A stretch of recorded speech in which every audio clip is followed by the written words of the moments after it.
Good afternoon, guys. I have a word for many of you guys. Many of you guys who have been suffering, who have been tormented, who have been gaslighted. You're going through a lot. The Lord said it is the end. No more chances for your enemies. It is the end. No more chances for your enemies, okay? Now, I'm speaking about those of you who have been dealing with a Pharaoh in your life. The Lord brought me to Exodus. There was a vision that the Lord gave me, and the vision was I saw a lot of people running for their life, and they were scared, and behind them there was pyramids. So that let me know that God was talking about Egypt. Okay, then he showed me the word in vision, Exodus. All right, and I started to read the book of Exodus, and the Lord highlighted that because the ongoing suffering that many of you guys are going through is coming to an end. Many of you guys were asking God, why have you not dealt with my enemies yet? Why are you allowing them to keep doing this to me, God? God, what have I done to deserve this? God, why do they keep getting away with this? And here's the thing, God was not letting them get away with what they did to you. What God was doing was God was giving them mercy, chance after chance, mercy. I want to remind you guys about the book of Exodus. Remember, God gave Pharaoh so many chances to let the Israelites go. It even got to a point where God had to let there be destruction, famine on the land. Some examples of this is, when first he sent Moses and Moses turned the staff into a snake to try to get Pharaoh to see that God is with him. God's instructions are serious. And that alone did not convince Pharaoh to listen, right? Another example is God allowing there to be flies, a bunch of flies that took over Egypt, and Pharaoh still did not comply to God's instructions, okay? Another time is when God allowed the river to turn to blood and allowed the whole of Egypt to stink, okay? And Pharaoh still did not comply to God's instructions. And here's some of the things that Pharaoh did. Pharaoh started to breadcrumb God. Listen, Pharaoh was a true narcissist. Okay, if you guys ever want to see any examples of a narcissist that's from the biblical days, because now we obviously have a diagnosis of that type of behavior, but to be honest, it's actually a demonic spirit. But if you want to see an example of a narcissist from back in the day, Pharaoh is the perfect example of a narcissist. All right, so God gave Pharaoh so many chances to the point where Pharaoh started to even breadcrumb God. What do I mean by breadcrumbing? A lot of you guys don't know what breadcrumbing is. Breadcrumbing is when you ask someone for something and you're expecting something from someone, and they give you like little signs that they're going to give you what you're looking for, basically, just to kind of keep you holding on in hopes to keep you satisfied, but they're not actually giving you what you requested, or they're not complying to what you requested, right? They're just doing little things here and there, hoping that you'll just settle, hoping that you'll be satisfied with the little things that they're doing, but they're not actually fulfilling what it is you asked them to fulfill, or they're not really complying to what it is that you're telling them to do, right? So when God was telling Pharaoh to let the Israelites go, these are little examples, right? Like he would do little things, to try to breadcrumb Moses and breadcrumb God, and basically say things like, I'll let the Israelites go into the wilderness and serve God, but they cannot go far. Or he'll say things like, you can take the men, but you have to leave everybody else. Or, you can take the Israelites, but you have to leave the offerings and the animals, etc. Right? Basically complying to God's instruction a little bit, but not fully complying to God's instruction. Does that sound familiar? This is the same case with some of your enemies. God has also warned many of your enemies. All right. Look how much times Pharaoh got into the presence of God and prayed. After God struck the land, after God allowed there to be some sort of consequences for his disobedience and not letting the Israelites go, Pharaoh always ended up on his knees saying he's going to comply to what God has told him to do. After he would tell God this, right? He would go back to his same ways. Does that sound familiar? How sometimes your enemies may cry and say they're sorry for what they did to you, or sometimes your enemies will say, forgive me, I'm done, I'm never going to bother you again. Or you may even get specific words from God where God is showing you in vision and showing you in a dream that that specific enemy that has been antagonizing you, that has been torturing you, is crying because the witchcraft may have backfired and hit them, or something may have happened in their life. And that's God letting you know that there was some sort of consequence for what they have done to you, right? But then you're wondering why they're going back at it again, why they keep going back and doing it again. They had the same mentality as Pharaoh. They would go into the presence of God, apologize for what they did to you. They would even stop for a little bit. And the time where they stopped antagonizing you and torturing you, that literally convinced you, that period of time, that, oh my gosh, they really listened. They're really done. They're not doing this anymore. And then whoop, they go back to it again, like a typical narcissist, right? That is the same things that Pharaoh did. It got to the point where God got tired of Pharaoh getting into his presence and lying and saying that he was going to stop. Because every time Pharaoh came to him and said, I'm going to stop, I'm going to let them go, he went back and did the same thing. The only reason why Pharaoh even went into the presence of God and even said, okay, I'm going to listen, I'm going to let them go, was because there was a consequence Pharaoh and his people had to endure. And that is what would lead Pharaoh to go and pray, to go and tell God, okay, I'm going to stop. But after the consequence was no longer there, Pharaoh would go back to his same ways. For example, when the river turned to blood and Egypt stunk, Pharaoh would get into the presence of God, and then let's just say that everything goes back to normal, and then Pharaoh will go back and do the same thing again. It's to the point where God had to hit Pharaoh where it hurts, and that's with his firstborn son. Right? And that's when Pharaoh decided to really listen to God and really follow his instructions. But even then, God told Pharaoh to not come back to him and to get out of his face, because God knew that every time he has told Pharaoh to stop doing something and Pharaoh promised that he would go back and do it again. And that is the same case with some of your enemies. After reaping the consequences for their actions, they will go back and do it again. God has given them so much time, so much grace, and there has been so many consequences that even you guys don't even know that there was consequences that they had to deal with. You may not have been able to physically see it, but best believe I'm pretty sure a lot of you guys, God has shown you in vision, God has shown you in dream, specific times where your enemies had to deal with the consequences of touching you, right? And even then, God still gave them mercy and gave them time to repent and gave them time to make things right. Just like all the grace and mercy came to an end for Pharaoh, and God said, enough is enough, no more chances, it is the same situation right now for many of your enemies. I want you guys to remember something. The obsession that Pharaoh had with the Israelites, it was mainly about having control, but it was also the fact that Pharaoh did not like that the Israelites were serving God. Because remember, when God asked Pharaoh to release the Israelites, God said, release them so they can pray to me. Release them so they can serve me. Pharaoh even tried to breadcrumb God and say basically to Moses that the Israelites should stay in Egypt and serve God. But what God meant by let the Israelites go and let them serve me is let them leave and head to their promised land. But again, Pharaoh tried to twist things. Pharaoh tried to manipulate the situation in front of Moses' face, in front of God's face. So Pharaoh, to be honest, Pharaoh had a real issue with God.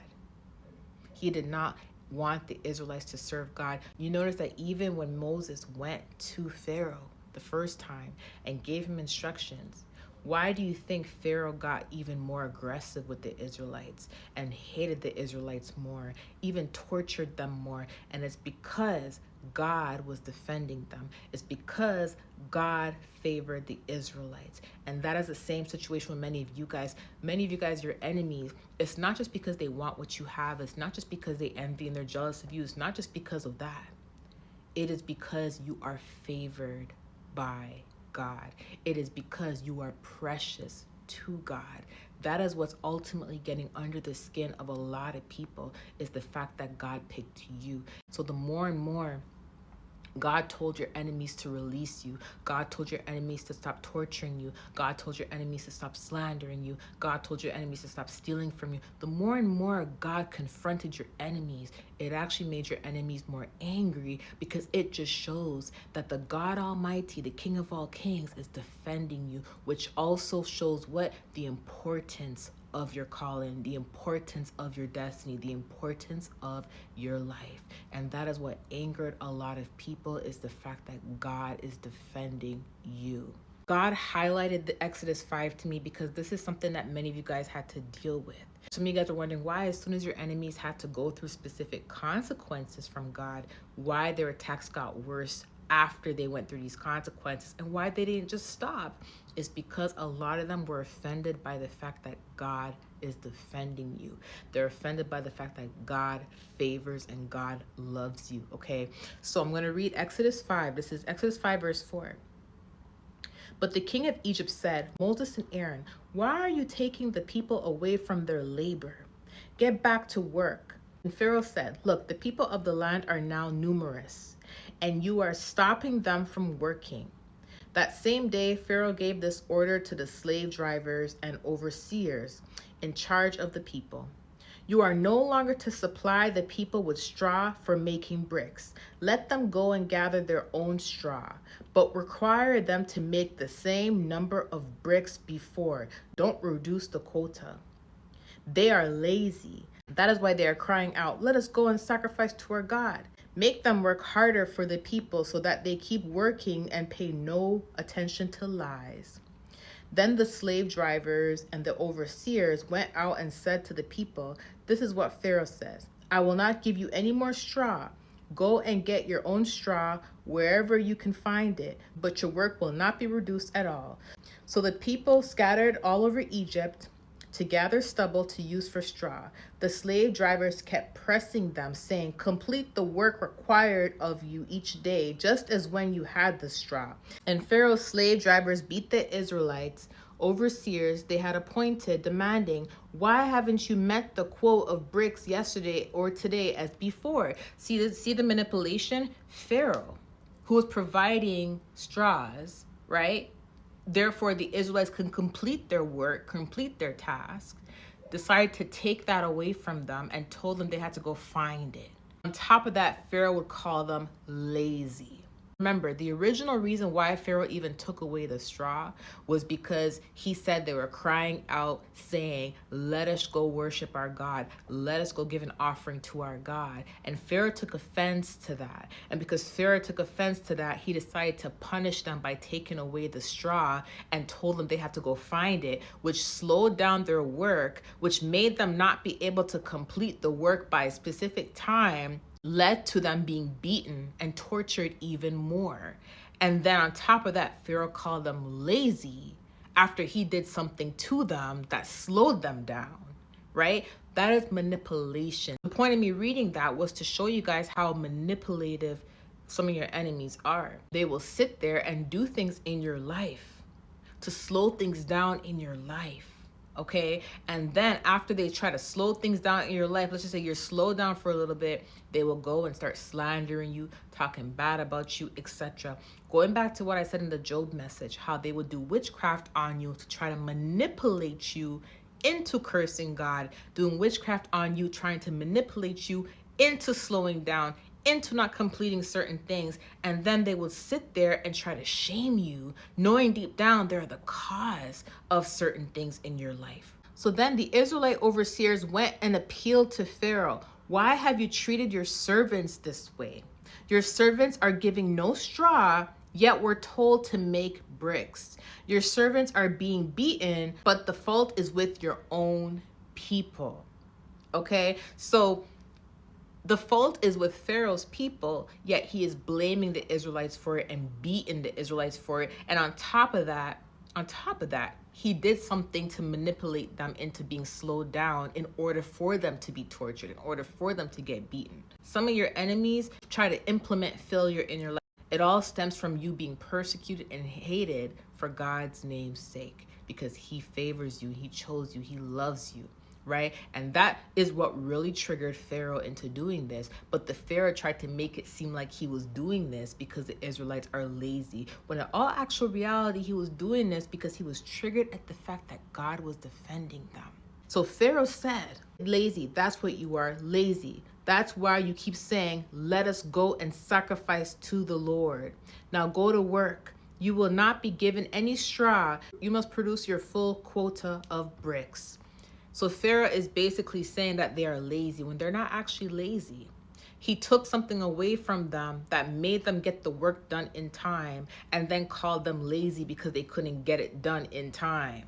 Not because he has a problem with the Israelites, he has a problem with God.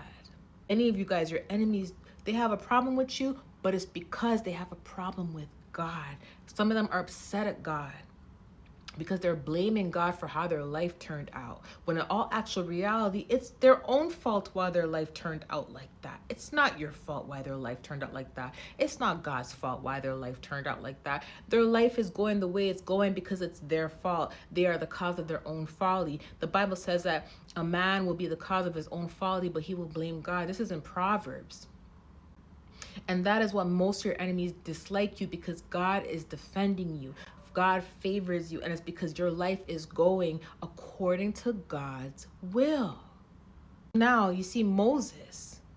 Moses even confirmed, ever since he went to God and followed God's instruction by bringing the message to Pharaoh, all of a sudden things had become worse for God's people. Moses returned to the Lord and said, "Why, Lord, why have you brought trouble on this people? Is this why you sent me?